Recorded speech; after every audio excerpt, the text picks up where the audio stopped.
The very thing that I struggle with the most is the very thing that I feel that my heart is absent of.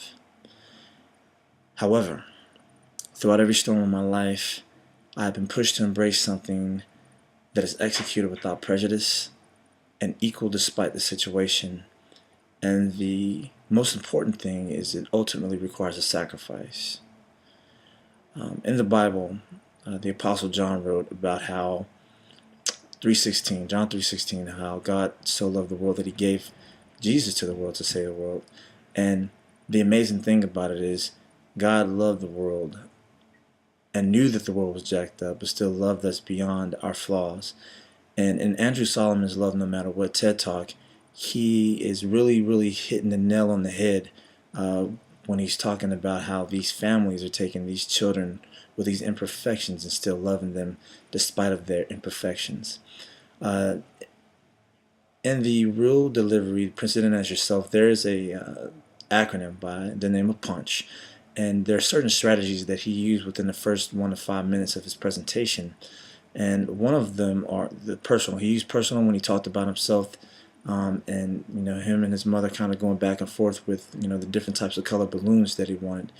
He also talked about how even though he chose the blue, and over a course of time, and even though he's still homosexual, blue's still his favorite color. So colors don't make you straight or homosexual.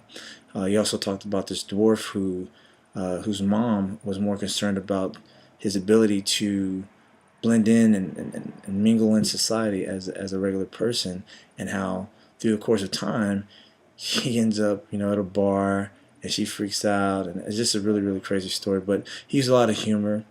He used a lot of personal stuff from his own life, and he also used some things unexpected about how he talked about the Time uh, the Time magazine clipping. We talked about how homosexuality was looked at in a poor way and how it's viewed nowadays.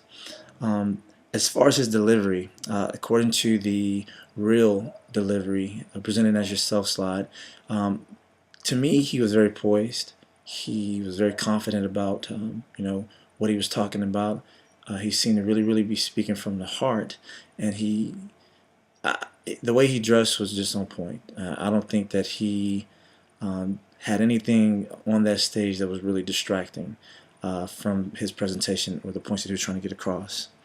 The star moment, the thing that was most memorable to me was his emotive storytelling. According to chapter 7 of Nancy Duarte's Resonate book, he really told some great stories, and they all had the same message tied to it, that you are to love no matter what. So every story that he told about the two dwarfs, about himself, everything still ended up in them being embraced just as normal people.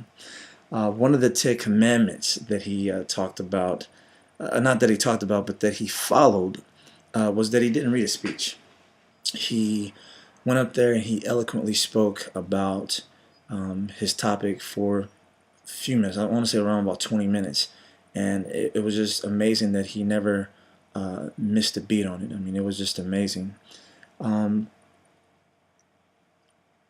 Some of the things that I want to try to do when I give my Ignite presentation is I really want to keep the crowd, attention, and I really want to really push the whole idea of the importance of being a father, because this is something that I really feel that doesn't get enough positive light, and I want to shed some positive light on the importance of being a father and how much a father really does impact. So I really hope to do that, and thank you for your time.